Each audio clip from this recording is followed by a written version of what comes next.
Hey Bert, thanks for sending in your video here. I'm going to take a quick look here. Looks like you went through over this stump a number of times for us here. On this fourth attempt, you really just about get tossed, as you mentioned in your note to me. So we're going to take a look back through here and see what's going on. I know you mentioned that you'd like to be able to ride this like the pros in Leo Gang ride the top section of the stump section up there on the World Cup.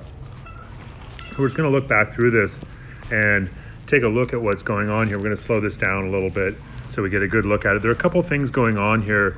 Both have to do with body position, and one has to do with timing of compression. So we'll take a look at that. That one you get kicked quite a bit, and then that one you really get kicked. So we'll take a look back at that and see what's going on here. So a couple of things are happening here. As you know, one of the things that I often teach is to stay perpendicular to sea level. And notice what your body position is doing here. So you're actually a little bit more than perpendicular to sea level. So here we see that your upper body is actually, kind of at an angle like that.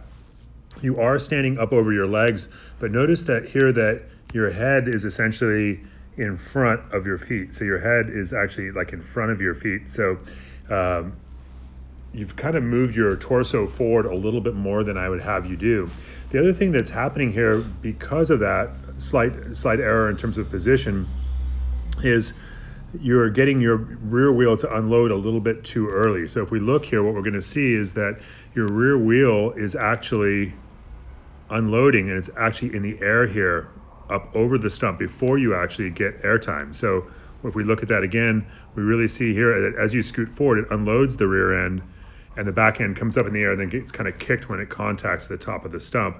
So what I would prefer to have you do here is to be standing a little bit more perpendicular and not driving the chin forward quite so much. I barely ever say that, so good job being aggressive here. The other thing that's happening here is right as you come up over here, notice that your hips come back a lot. So you really see that, and that's probably because you're like, oh, I'm getting bucked, I better get back, and that might have been the case. You probably saved yourself there.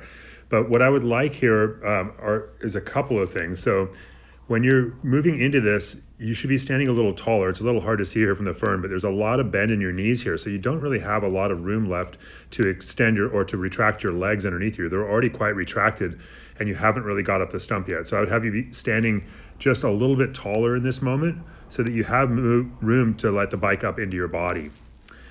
The other thing is I would have you basically be in a position with that tall stance where you can create a little bit of preload, maybe back in this zone here, like right as you're approaching. So you'd create a little bit of preload here, staying over your legs, and then the bike would be able to be sucked up into you. Again, when you're preloading, your legs are going to be a little bit longer than they are here. So your legs would be almost fully extended in this moment here. So you'd be pushing down, legs would be almost fully extended, and that would give you full access to your leg travel to be able to absorb into this stump face there and allow the bike to move directly up into you.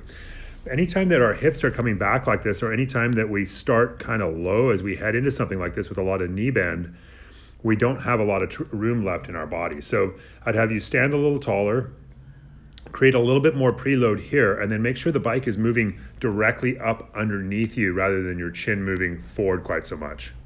So those are the things that I'd have you do here. Again, standing a little taller in this moment, pressing here, and then letting the bike move up into your body here, instead of just kind of shifting forward like you are. So hope that all makes sense to you. Go out and give that a try. Again, standing a little taller on approach, pressing at the base before you get into the actual compression, and then letting the bike move up into you, making sure both wheels actually maintain contact. We actually want to maintain contact with this, even though we're not going to be compressing into it.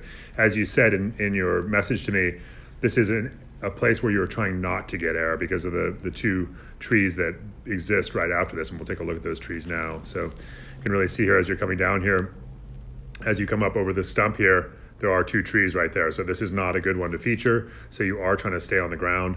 And in order to stay on the ground, again, just standing a little bit more vertically, pressing in before the compression begins so that the bike can stay directly underneath you with the body a little more perpendicular to sea level. And that's going to really allow you to have full access to your leg travel to soak the bike up into your body.